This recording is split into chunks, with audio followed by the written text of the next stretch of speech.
Blaming others for your problems is a complete waste of time. When you do that, you don't learn anything. You can't grow and you can't mature. Thus, you can't make your life better. In my 3 decades as a professor and clinical psychologist, I've learned that there are 2 fundamental attitudes toward life and its sorrows. Those with the first attitude blame the world. Those with the second ask what they could do differently. Imagine a couple on the brink of divorce. They're hurt and angry. The unhappy, bitter husband recalls the terrible things his wife has done and the reasons he can no longer live with her. The harried and disillusioned wife, in turn, can describe all the ways her husband let her down. Each has a long list of necessary changes for the other person. Their prospects for reconciliation are grim. Why? Because other people aren't the problem. You're the problem. You can't change other people, but you can change yourself. But it's difficult. It takes courage to change, and it takes discipline. It's much easier and much more gratifying to your basest desires to blame someone else for your misery. Consider the youthful activist making a statement against the corrupt capitalist system by smashing in the storefront of a local business.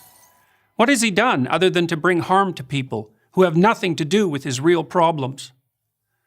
The guilt, doubt, and shame he will inevitably feel in consequence will have to be suppressed so his beliefs can remain unchanged.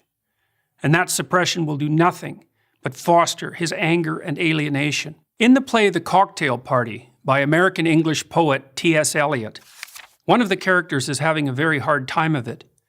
She speaks of her profound unhappiness to her psychiatrist.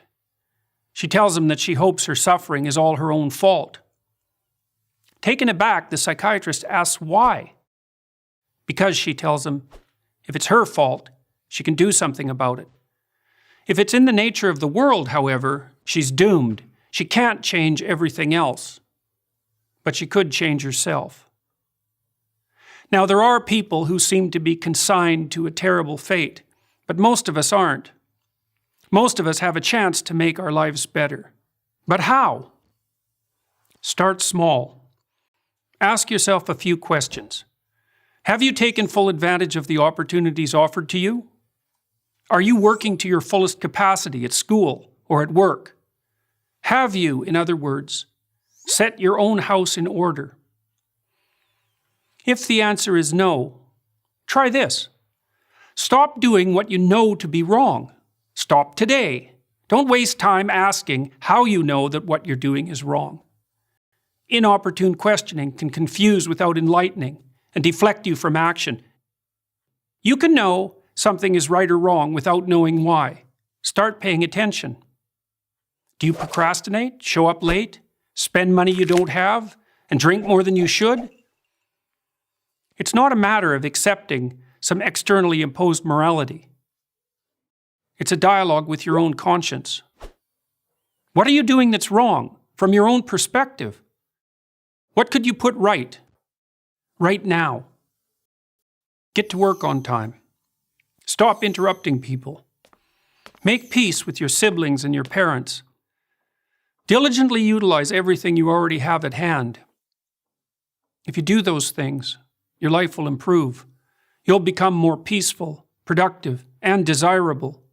After some days or weeks or months of attentive effort, your mind will clear. Your life will become less tragic, and you'll become more confident. You'll start seeing right from wrong more clearly. The path in front of you will shine more brightly. You'll stop getting in your own way. Instead of bringing trouble to yourself, your family, and your society, you'll be a positive and reliable force. Your life will still be difficult. You'll still suffer. That's the price of being alive. But maybe you'll become strong enough to accept that burden, and in that fashion, even come to act nobly and with purpose. The proper way to fix the world isn't to fix the world. There's no reason to assume that you're even up to such a task, but you can fix yourself. You'll do no one any harm by doing so. And in that manner, at least, you will make the world a better place. I'm Jordan Peterson, Professor of Psychology at the University of Toronto for Prager University. Thank you for watching this video. To help keep PragerU videos free, please consider making a tax-deductible donation.